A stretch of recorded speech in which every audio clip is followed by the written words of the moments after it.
Hello everyone, welcome back to economics classes. आज हम discuss करेंगे aggregate supply. Last video lecture में हमने डिस्कस किया था aggregate demand is equal to consumption plus investment. Consumption जब हमारी इनकम जीरो थी, जीरो लेवल ऑफ इनकम पे भी हम कंजप्शन कर रहे थे 40 का, उसे बोला जाता है ऑटोनोमस कंजप्शन, जो नेसेसरी कंजप्शन है। और इन्वेस्टमेंट की बात करें तो इन्वेस्टमेंट भी कौन सा इन्वेस्टमेंट था? नेसेसरी इन्वेस्टमेंट था, जो हमारा कांस्टेंट था। आज हम डिस्कस करेंगे एग्रीगेट सप्लाई।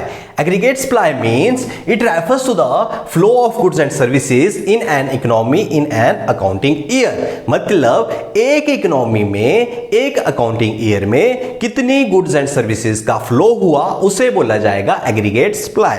और जो हमारा एग्रीगेट सप्लाई होता है, aggregate supply is equal to national income. और इनकम की बात करें तो इनकम होता है हमारा, income is equal to consumption plus saving. मतलब जितनी भी हमारी इनकम है उसका कुछ पार्ट हम कंज्यूम करेंगे, कुछ पार्ट हम खर्च करेंगे और कुछ पार्ट हम उसका सेव करेंगे। तो अब देखते हैं टेबल में जो हमारी इनकम रहेगी उसमें 100 का गैप रहेगा और जो हमारा कंजप्शन होगा उसमें 80 का गैप रहेगा। तो इनकम आएगी हमारी 0, 100, 200, 300 और 400। कंजप्शन की बात करें तो कंजप्शन आएगा हमारा 40, 120, 200, 280 और 360।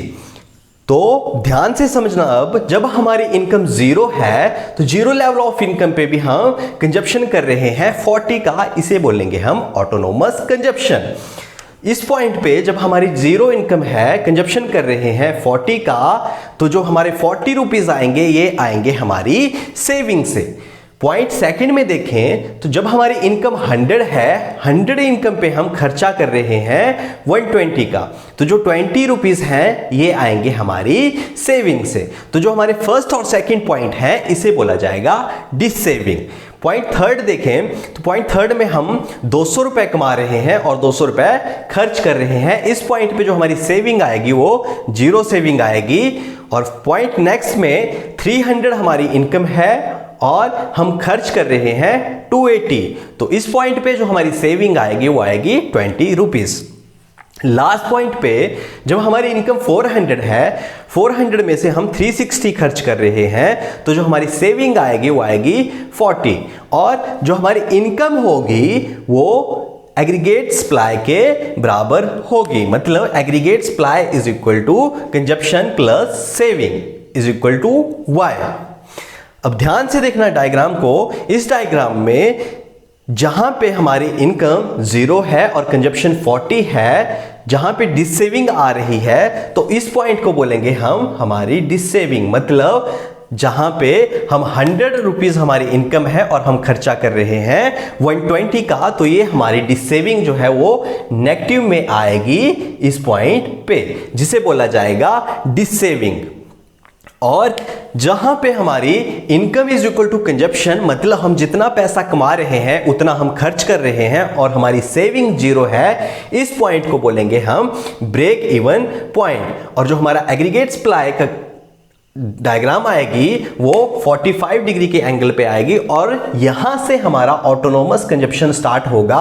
जीरो लेवल ऑफ इनकम पे भी हम कंजप्शन कर रहे हैं 40 का। तो जैसे जैसे हमारी इनकम इंक्रीज हो रही है 0 से 100, 100 से 200, 200 से 300 और 300 से 400, वैसे वैसे हमारा जो कंजप्शन है वो इंक्रीज हो रहा है 40 से 120, 120 से 200, 200 से 280 और 280 से 360। तो ये हमारा कंजप्शन है। जैसे जैसे हमारी इनकम इंक्रीज हो रही है वैसे वैसे हमारा कंजप्शन इंक्रीज हो रहा है। अब इसमें जो इंपॉर्टेंट पॉइंट है वो ब्रेक इवन पॉइंट है, जो मैक्सिमम टाइम एग्जामिनर पूछता है एग्जाम में कि ब्रेक इवन पॉइंट किसे बोला जाता है। तो ब्रेक इवन पॉइंट वो पॉइंट होता है जिसमें हमारी सेविंग जीरो होती है। मतलब हमारा जो इनकम है वो कंजप्शन के ऊपर, इनकम जो है वो कंजप्शन के इक्वल होगा। मतलब जितनी हम अर्न कर रहे हैं इनकम, उतना ही हम खर्च कर रहे हैं और इस पॉइंट पे हमारी कोई सेविंग नहीं होगी, इसे बोला जाएगा ब्रेक इवन पॉइंट। मतलब income is equal to consumption. Second point जो इसमें इंपॉर्टेंट है वो है डिसेविंग का, जहां पे हमारा कंजप्शन ज्यादा है, 120 का हम कंजप्शन कर रहे हैं और हमारी इनकम है 100, तो इस पॉइंट को बोलेंगे हम डिसेविंग। तो ये है हमारा एग्रीगेट सप्लाई। एक बार दोबारा रिवाइज करते हैं। It refers to the flow of goods and services in an economy in an accounting year. मतलब एक इकोनॉमी में, एक अकाउंटिंग ईयर में जो हमारा 1 अप्रैल टू 31 मार्च होता है, उसमें कितनी गुड्स एंड सर्विसेज का फ्लो हुआ। और इनकम होती है हमारी कंजप्शन प्लस सेविंग। तो टेबल हमारा वही रहेगा, इनकम 0, 100, 200, 300, 400 और कंजप्शन 40, 120, 200, 280 और 360। अब हम क्या करेंगे, जो हमारी सेविंग होगी वो निकालेंगे। तो सेविंग हमारी -40 -20 जिसे डिस सेविंग बोला जाएगा, और 0, 20 और 440 आएगी। और हम aggregate supply is equal to consumption में प्लस कर देंगे हमारा सेविंग, हमारे पास आ जाएगा एग्रीगेट सप्लाई। और हमारे एग्रीगेट सप्लाई की जो डायग्राम आएगी वो 45 डिग्री एंगल पे आएगी।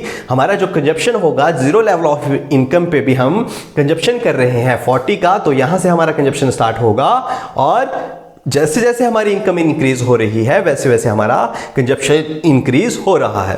तो इसमें इंपॉर्टेंट पॉइंट है break even point. Break even point वो पॉइंट होता है जहां हमारी income is equal to consumption, मतलब ऐसे पॉइंट पे हमारी सेविंग जीरो रहती है। और डिस सेविंग पॉइंट तब होता है जब हमारा कंजप्शन ज्यादा है इनकम से, मतलब हम खर्चा ज्यादा कर रहे हैं और जो हमारी इनकम है वो कम है। Subscribe to our YouTube channel and press the bell icon to get all the latest videos. Thank you. Thanks for watching.